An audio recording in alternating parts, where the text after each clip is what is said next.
Joining me now from Nashville, the founder of the American Bondholder Foundation, Jonna Bianco. Jonna, so first off, this is something I'm not too familiar with. Why does this matter? What are some of the bigger implications that this is potentially having on the country and the relationship between the U.S. and China? Well, first of all, people need to understand this is sovereign government debt. Sovereign debt does not expire. It sends a message to China. The rest of the world pays their debt. You need to do the same. American taxpayers are paying $72 million a day on Chinese-held U.S. treasuries. We need to withhold that money and use it to replace the trillions of dollars of economic damage that we have seen as a result of China's lies, the Wuhan virus, and the CCP's cover-up of all of it. American people are suffering, and this would be a way to save hundreds of billions of dollars, reduce our debt, and infuse already existing economic stimulus programs across this country.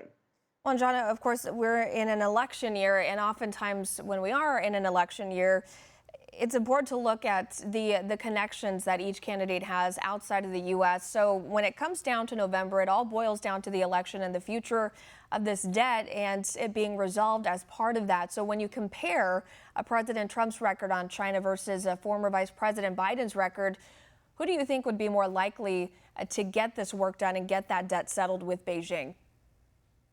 That's a very easy question. Donald J. Trump, for certain. Look, we've had over 40 years of Beijing Biden, him under the Obama administration in the apologetic tour that we've seen around the world. Joe Biden was in China in 2011 when China reduced our credit rating status, even though the U.S. has never missed a payment. China has refused to pay America. Beijing Biden didn't tell them, oh, you owe a debt to the American people. You need to pay that. And his record speaks for itself. Until President Donald J. Trump came along, nobody held China accountable. You look at the 8 years of the Obama administration, the Bush administration before that, which was totally focused on the war in the Middle East, as China was building their military bases in the South China Seas and running roughshod over the rest of the world. And then as far as the timing, I know I mentioned the election coming up in just a few months here, but is there any significance regarding the timing? I feel like before this, I didn't really hear too much about this debt and the implications it had. Have there been other attempts to get China to pay up before? The prior administration, Obama, we couldn't get the time of day on this particular debt when it came to China.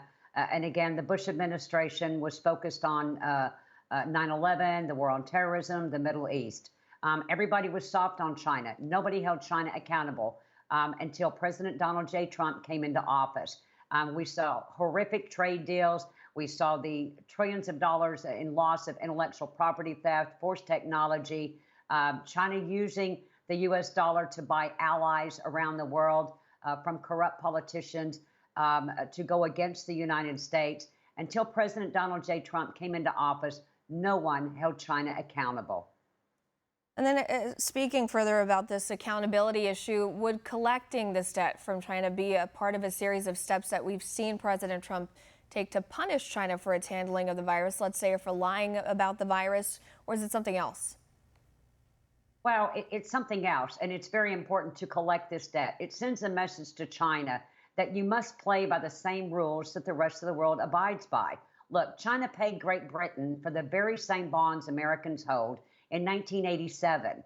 But no prior administration has told China, you have to pay your bills. You have to play by the same rules. You're not going to have unfettered access to our capital markets and not abide by the rules that the rest of the world abides by.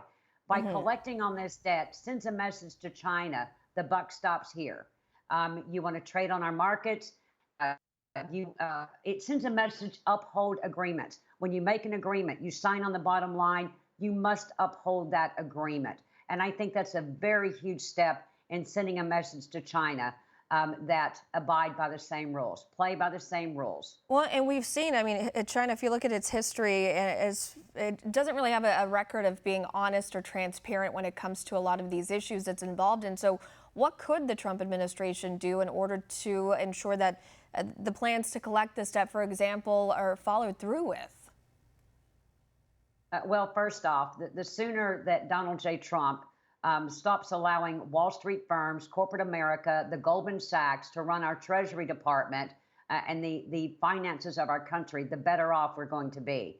And in holding China accountable, because that's how America got sold out, was Wall Street, corporate America, that sold out our manufacturing base, our pharmaceutical supplies, all of the things critical to the national security of our country. Well, and as far as the trade relationship goes, we've heard President Trump say that for now it seems like they're going to pause pursuing any further trade relationships, any negotiations, any agreements. Would this impact the future of that moving forward? Oh, absolutely it would. I think by utilizing these bonds to extinguish the debt, that you're basically paying China with their own sovereign bonds, their own debt, eliminating the debt we owe to them. I think it sends a very clear message that if you make an agreement, you will uphold that agreement. And it also sends a message that on trade, that we want reciprocity. President Donald J. Trump said it perfect. We expect reciprocity, fair and equal trade, fair and equal all the way across the board. And that's what we expect from China, which we have not seen. But this is a way to start to recover the trillions and trillions of dollars of economic damage and loss as a result of China, the Wuhan virus, the inappropriate behavior of the Chinese Communist Party, and set the record straight. And once President Donald J. Trump makes this move on this debt, other countries will follow. You have bondholder groups in France and Belgium and Italy and Israel and Spain and Portugal, all across the world that China owes money to, that their governments has raised the issue with China. Now we need President Donald J. Trump to uphold the rule of law. He is a law and order president, and collect on a debt that is duly owed to the American people. Want to see more videos like this? Click on the link below and subscribe to One America News on YouTube, and call your cable provider and kindly demand that One America News is added to your lineup. Call and subscribe today.